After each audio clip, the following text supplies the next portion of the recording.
नमस्कार, मैं माहिन पठान। स्वागत है आप सभी का कारा न्यूज की खास मुलाकात में। कारा न्यूज के दर्शकों की सेहत का ध्यान रखते हुए हमने कई मेडिकल विशेषज्ञों को इस एपिसोड में इनवाइट किया है। कई रोगों पर हमने चर्चा की है, आप लोगों तक जानकारी पहुंचाई है। इसी श्रृंखला में आज एक बार फिर हम हाजिर हुए हैं ऐसे चिकित्सक के साथ, ऐसे विशेषज्ञ के साथ जो पिछले 20 सालों से मेडिकल फील्ड में जो है अपना काम कर रहे हैं, अपना योगदान दे रहे हैं। आयुर्वेदिक जगत में जो है 20 सालों से काम कर रहे हैं शिवशंकर आयुर्वेदिक क्लिनिक के डॉक्टर अतुल तिलरांदे सर। स्वागत है सर आपका इस खास मुलाकात में। काफी बार हमने एक साथ खास मुलाकात की सर, बहुत सारे रोगों पर आपने मार्गदर्शन लोगों को दिया है।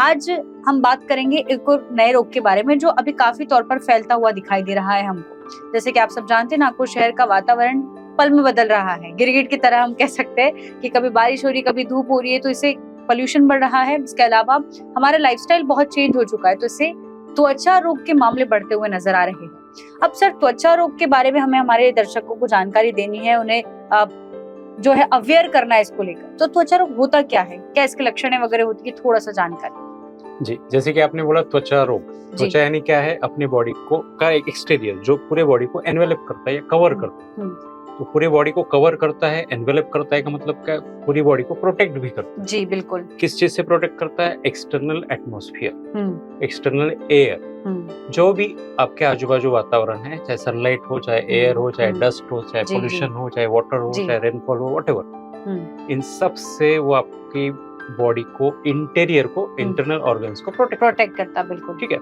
अब वो उसका प्रोटेक्ट करता है तो उसका मेक ही ऐसा है कि वो सख्त रहे, स्ट्रांग रहे, जो कि एक्सटीरियर को, एक्सटर्नल एटमॉस्फेरिक चेंजेस को मैनेज करे। लेकिन जब ये मैनेज नहीं हो पाता तब त्वचा को रोग होना शुरू हो जाता है, त्वचा डिसीज में आ जाती है। अच्छा। तब इसे हम त्वचा रोग कहते हैं, राइट। अब त्वचा रोग है मतलब क्या है? स्किन का कोई भी, एक तो आपका टेस्टिंग स्किन का जो कलर है या कॉम्प्लेक्शन, या फिर फील है, या फिर उसका स्मूथनेस है, या फिर उसकी कंटिन्यूटी है, या फिर उसका क्या बोलते हैं हम लोग, उसका जो मॉइस्चर है जितना उसका, उसमें अगर आपको चेंजेस नजर आते हैं या डिसीज नजर आती है तो उसे हम त्वचा रोग कहते हैं। तो क्या लक्षण होते हैं इसके? देखिए, लक्षणों में यह है कि पेशेंट आपको बताएगा कि हमें उनकी कंप्लेंट्स रहेंगी। तो उसकी स्किन में टैनिंग हो सकता है, डार्कनेस आ सकता है, कलर चेंजेस हो सकते हैं, ब्लूइश, येलोइश, रेडिश, अलग अलग तरीके की रैशेस आ सकती है, ईचिंग हो सकता है। कितने प्रकार के त्वचा रोग होते हैं?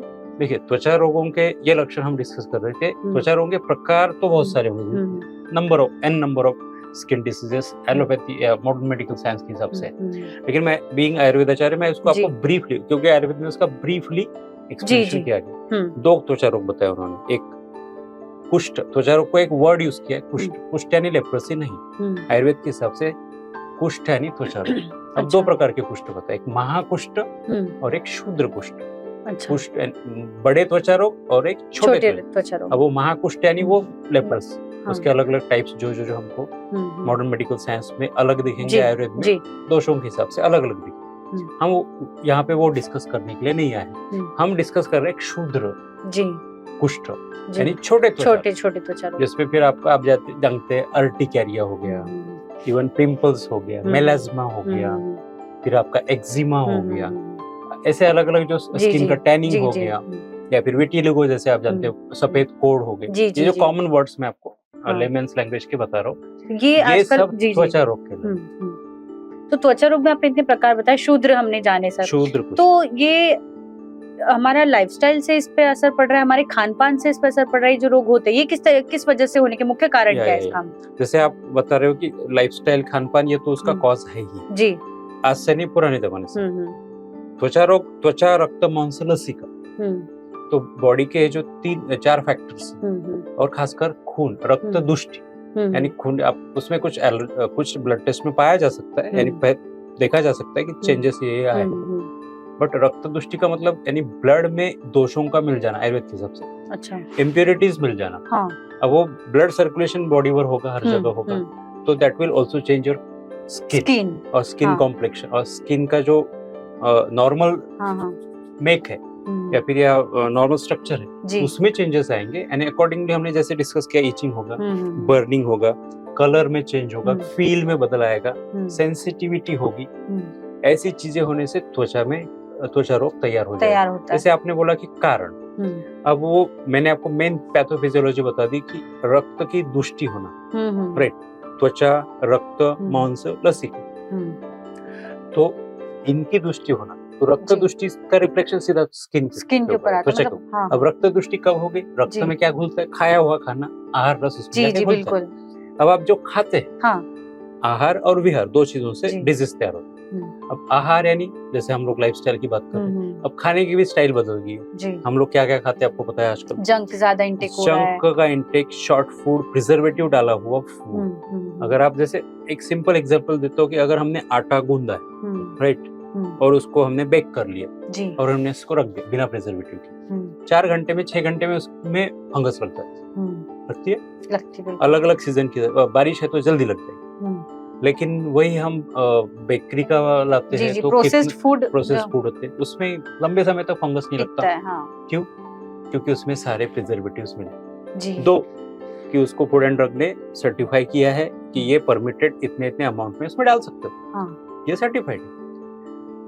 लेकिन वो जो भी प्रिजर्वेटिव उसमें डाले गए वो डेफिनेटली स्किन को हार्मफुल है, अपने बॉडी के लिए हार्मफुल है, बॉडी के ब्लड को इम्प्योर करने के लिए। इसमें आप अगर उसकी डिटेल स्टडी करेंगे तो अलग अलग इसके अलग अलग इम्पैक्ट्स हैं। वो सब हम खा रहे हैं, राइट, यानी हम लोग जो कैन फूड, टीन फूड या रेडी फूड जो खा रहे हैं, प्रोसेस फूड, जो भी प्रक्रिया होके जो फूड हम खा रहे हैं, उसका परिणाम हमारे ब्लड पर हो रहा है। खाना खा के हमारे ब्लड में स्किन पर रिफ्लेक्ट हो रहा है। ओके, स्किन पर रिफ्लेक्ट हो रहा है। दूसरी बात, इसके अलावा हम खाने पीने के तरीके, खाने पीने के बारे में बहुत बड़ा साइंस है। हाँ। खाने पीने के परफेक्ट तरीके हो, टाइमिंग मैटर करता है, अमाउंट मैटर करता है, नियम कानून है उसके, और कौन सी मात्रा में कौन सा रस या कौन सी मात्रा में कौन सा फूड स्टॉक खाया जाना चाहिए, जी, उसकी फ्रीक्वेंसी क्या होनी चाहिए, उसका परम्यूटेशन एंड कॉम्बिनेशन क्या होना चाहिए, इतने बारीक नियम वो हम सब फॉलो नहीं करते। इसीलिए डेफिनेटली आपके ब्लड में जो घुल रहा है खाया हुआ खाने का जो भी रस मिल रहा है वो स्किन डिसीज होने के लिए पर्याप्त है, यानी आपके दोषों को ये करेगा। अब हम विहार की बात करते हैं, यानी रहन सहन में क्या गड़बड़ हो रही है? सोना, कभी भी सोना, कभी भी जागना, स्ट्रेसफुल वर्क, जैसे आप लोग जैसे रिपोर्टिंग करने निकल गए तो खाने का पता नहीं, डस्ट का पता है, पोल्यूशन का ये नहीं, और आपको बहुत सारा, फिर भी आपको बिल्कुल कैमरे के सामने एकदम फ्रेश होके बैठना पड़ता है, तो lots of makeup you put on, ये सारी चीजें भी यानी विहार में आ गया। जैसे आपका लाइफस्टाइल हो गया तो लाइफस्टाइल आ गई, ऑक्यूपेशनल ये आ गया, उसमें चेंजेस आ गए, तो अलग अलग ऑक्यूपेशन के हिसाब से अलग अलग लोगों को अलग अलग तरीके के लाइफस्टाइल को फेस करना पड़ता है, तो वो भी definitely it will cause hurt on the skin. So that will cause. इसमें मैं एक और चीज ऐड ऑन करना चाहूंगी सर, हमने कारण देखे कि आहार विहार आपने बताया, अब इसमें एक और चीज मैं ऐड करूं कि ये जनरल समस्या है लोगों की जो मैं आपसे डिस्कस करना चाह रही हूँ। कॉस्मेटिक्स का ट्रेंड है बहुत, everyone wants to look perfect on camera और एवरी ओकेजन, तो उसके लिए खूबसूरत दिखने के लिए लोग कॉस्मेटिक्स तरह तरह के यूज करते हैं, तो उसके भी कई हमने जो है डिसएडवांटेजेस देखे हैं, बहुत से रिएक्शन देखे हैं, बहुत सी चीजें देखी है, तो इसमें आप क्या सजेस्ट करना चाहेंगे, इस मुद्दे पर आप क्या बात करना चाहेंगे? कॉस्मेटिक्स का यूज में बहुत पुराने जमाने से हुआ है, ऐसा नहीं कि मतलब अभी ट्रेंड बहुत ज्यादा बढ़ गया, पहले यूजुअली ओकेजनली किया करते थे, लेकिन अब नॉर्मल रूटीन में वो आ गया है। पहले भी करते थे, जैसे हाई सोसाइटी की लेडीज या फिर जेंट्स भी कॉस्मेटिक का यूज तब भी करते थे, यानी हम पुराने काल की बात करें तो, लेकिन तब के cosmetics they were not chemical oriented, वो ज्यादातर आयुर्वेदिक हर्ब्स मिलाए हुए, नेचुरल हर्ब्स से ज्यादा यूज किए, और वो फिर कैसा केमिकल्स का यूज क्यों हो रहा है? क्योंकि उसको सिंप्लीफाई करने के लिए, उसको लंबे समय तक टिकाने के लिए, इंस्टेंट जो है हमें रिजल्ट देने के लिए, और प्रिजर्वेटिव्स वगैरह डाल के उसको लंबे समय तक वो सेफ रहने चाहिए, इसलिए केमिकल्स का यूज है। तो डेफिनेटली उसका यूज होगा तो उसके साइड इफेक्ट भी आएंगे, तो जितना ज्यादा स्किन के ऊपर ऐसे केमिकल्स रहेंगे वैसे ही अब हर बॉडी की एक कैपेसिटी होगी उसको झेलने की या फिर उसके साइड इफेक्ट्स को झेलने की। कुछ लोगों की स्किन इतनी सेंसिटिव होती है कि उनको हल्दी भी सूट नहीं होती, और कुछ लोगों का ऐसा है कि वो दे कैन मैनेज एनीथिंग, तो स्किन स्ट्राइव करती है, कोशिश करती है कि ये एक्सटर्नल जो भी डस्ट हो या फिर केमिकल्स हो या फिर आपके कॉस्मेटिक्स हो उनसे आपको कोई रिएक्शन ना आए, बट धीरे धीरे over the period of time, कुछ सालों बाद, कुछ समय बाद इसके साइड इफेक्ट केमिकल्स के आपके स्किन के ऊपर डेफिनेटली, तो that is also cause of different skin disease. अभी मैं हमारे पास पेशेंट आते हैं बहुत सारे, जैसे स्पेशली जो लोग इसमें किचन में या फिर आपके वो लॉन्ड्री में काम करते हैं, जिनको कॉस्मेटिक्स को सॉरी ये डिटर्जेंट्स को फेस करना पड़ता है, they also suffer from the diseases like eczema और even it may be turn into the psoriasis. तो वो केमिकल्स का जो आपका ये है डिटर्जेंट, उससे भी उनको रिएक्शन हो जाता है। फिर हम लोग अगर उनको बोल दें कि अवॉइड दैट, तो अपने आप से वो रिवर्ट हो जाता है, डिजीज ठीक हो जाता है। कुछ एप्लीकेशंस दे दिए उनको नॉर्मली और कुछ छोटा मोटा मेडिसिन दे दिया तो भी वो सही हो जाता है। एंड यू कैन सी कि using these chemicals can definitely hurt your skin accordingly or man to man या person to person vary करता है। तो इस तरीके की चीजें हैं सर, ये कारण हो सकते हैं। जैसे आपने पूछा कि क्या करोगे, अब कॉस्मेटिक्स को सबको यूज करना ही करना है। बस ये देखना है कि जितना हर्बल कॉस्मेटिक्स हो सके, जितना आप नेचुरल वे में यूज करेंगे तो उतना ज्यादा बेटर है। और कॉस्मेटिक्स जो भी आपने यूज किया उसको उतार देना चाहिए। When you are at home you should have a normal skin. तो ज्यादा देर तक के स्किन पर नहीं रखना, अगर रखते हैं तो उसका परिणाम तो दिखेगा। तो वो एक पर्टिकुलर मात्रा में ही हम जो कह सकते हैं कि आपने यूज करना है और उसको रखना है। और वही कि जो आजकल दिख रहे हैं कि सस्ते के चक्कर में हम जा रहे हैं या इंस्टेंट रिजल्ट के चक्कर में हम जा रहे हैं, तो ये चीजें बहुत भारी पड़ सकती है बाद में। तो इसका ख्याल रखना है यूथ को, हम जनरली कहेंगे। इसके अलावा सर आपने कारण बता दिया, मैं जानना चाहती हूँ कि अब तक बहुत सारे त्वचा रोग है, बहुत सारे छोटे भी है और बड़े भी आपने बताए, तो सबसे ज्यादा खतरनाक कौन सा त्वचा रोग माना जाता है जो इलाज करने में शायद आपको समय लग जाए या जो ठीक ही ना हो पाए? हाँ, ऐसे बहुत सारे, कोई भी त्वचा रोग सिंपली शुरू में जो होता है ना वो माइल्ड ही होता है जी। फिर हम उसको इग्नोर करते जाते हैं। इग्नोरेंस कैसा, आहार विहार के हिसाब से, या फिर हम ट्रीट नहीं करेंगे जी। और वही पॉजिटिव जो पॉजिटिव फैक्टर्स है उसको हम हमारे साथ होते रहे, उस निदान का सेवन करते हैं, तो देन वो बाद में जाके क्रॉनिसिटी में जा सकता है। जैसे सोरियासिस का नाम आपने जाना होगा। एक बार वो सोरियासिस हो गया तो वो जिंदगी भर आपका पीछा नहीं छोड़ता, वो सप्रेस हो जाता है, शांत हो जाता है, लेकिन वापस उसको फेवरेबल एटमॉस्फेयर मिल गया फिर वापस आ जाता है। तो सोरियासिस इज वन ऑफ, इसको किटी बोला जाता है आयुर्वेद की भाषा में। It is one of the chronic and dangerous form of skin disease. यानी अगर आपने वर्स्ट केसेस उसकी देखी होंगी तो complete body it becomes like वो मच्छी की स्किन जैसे होती है ना वैसे, और वो हर बार वहां से कुछ न कुछ गिरते रहेगा। लाइक दैट इतनी कॉम्प्लिकेटेड उसका, यानी लुक तो छोड़ ही दीजिए, बड़ा भयंकर हो जाता है disease. And patient can go into the depression and he can think of even a suicide, क्योंकि ऐसी कंडीशन में वो क्या जिए, इतना परेशान हो जाता है। So that is one of the thing. और जैसे एर्टिकेरिया हो गया, एलर्जिक रैश, फटाफट उसको खुजली आ जाती है, ददुड़े आ जाते हैं, चकत्ते आ जाते हैं, खुजली होना शुरू हो जाता है। कुछ छोटा मोटा नहीं किया कि इसको रिएक्शन आना चालू हो जाता है। एंड इचिंग वगैरह जो है, फंगल इन्फेक्शन तो जैसे आप देखो कॉमन हो गया आजकल। हाँ, ये इसलिए हो गया कि हमने कोविड की वैक्सीन का साइड इफेक्ट है ये।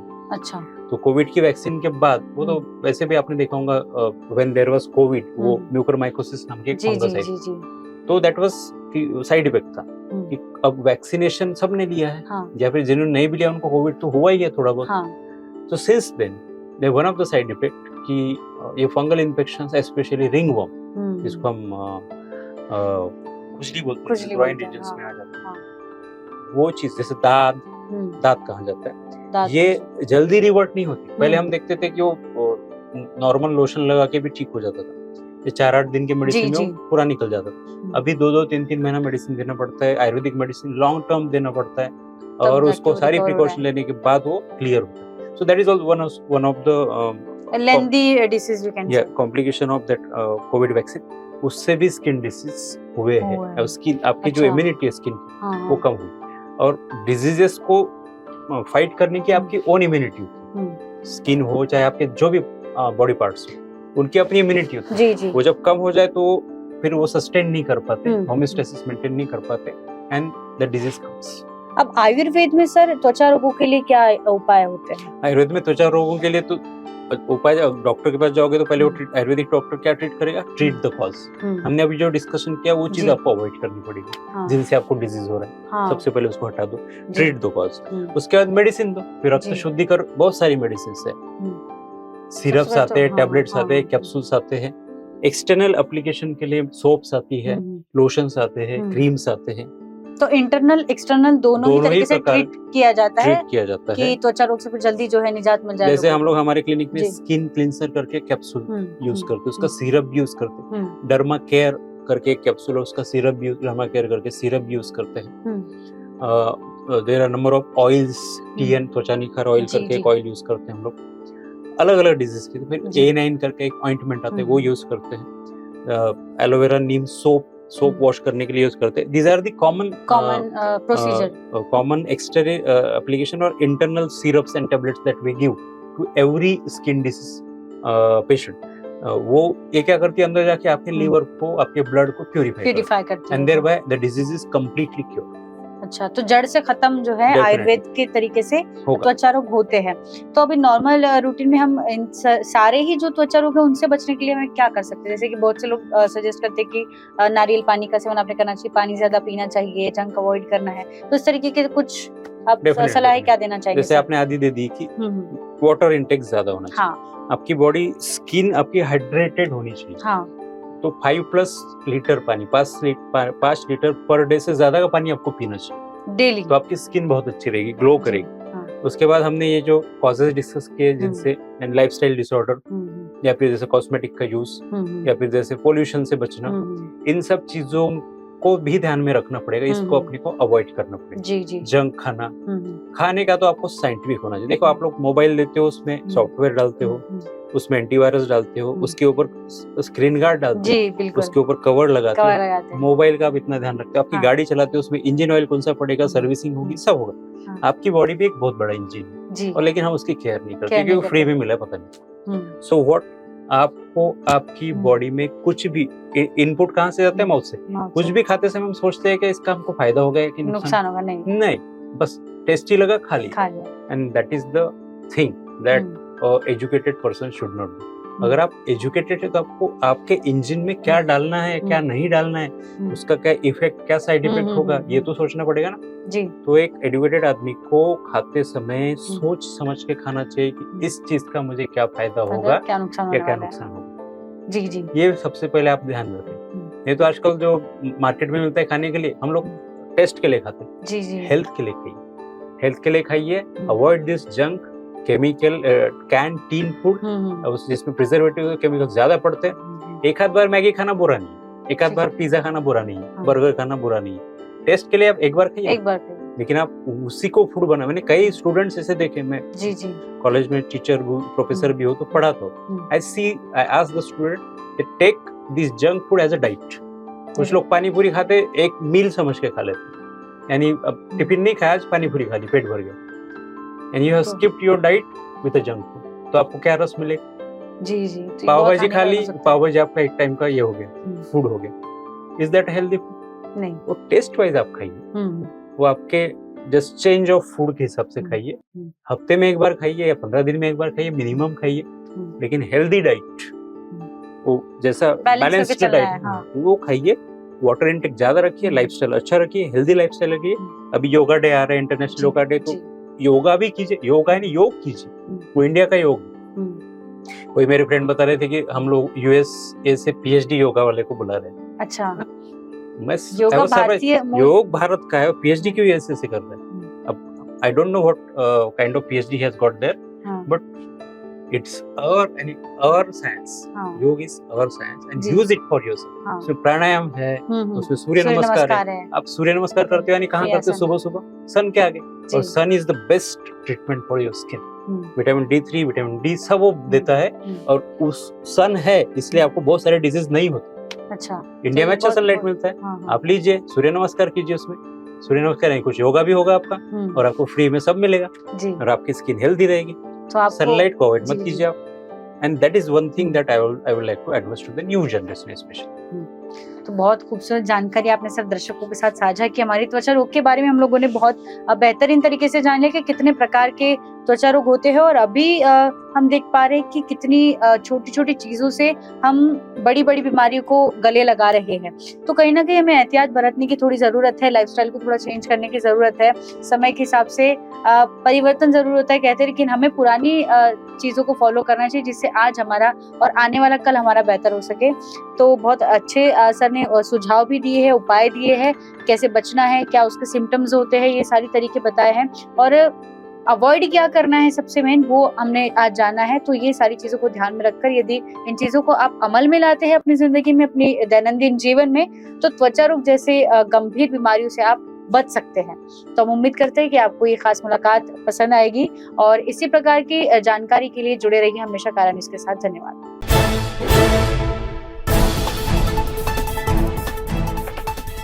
जीर्ण बीमारी का इलाज अनुभवी डॉक्टर्स की चिकित्सा और आयुर्वेद के जरिए सिर्फ और सिर्फ शिवशंकर आयुर्वेदिक क्लिनिक में। मध्य नागपुर का सबसे बड़ा आयुर्वेदिक दवाइयों का शोरूम और क्लिनिक जहां बीमारियों का होता है इलाज। शिवशंकर आयुर्वेद है जड़ी बूटियों का विशाल भंडार जहां मौजूद है सभी प्रतिष्ठित आयुर्वेदिक कंपनियों की दवाइयां और जड़ी बूटियां, वो भी होम डिलीवरी के साथ। तो क्यों इधर उधर भटकना, सीधे आइए शिवशंकर आयुर्वेद में, बढ़ाइए अपनी रोग प्रतिकारक शक्ति और हो जाइए तंदुरुस्त। हमारा पता है योग कॉम्प्लेक्स, महाजन मार्केट के पास, टेम्पल बाजार रोड, सीताबर्डी, नागपुर।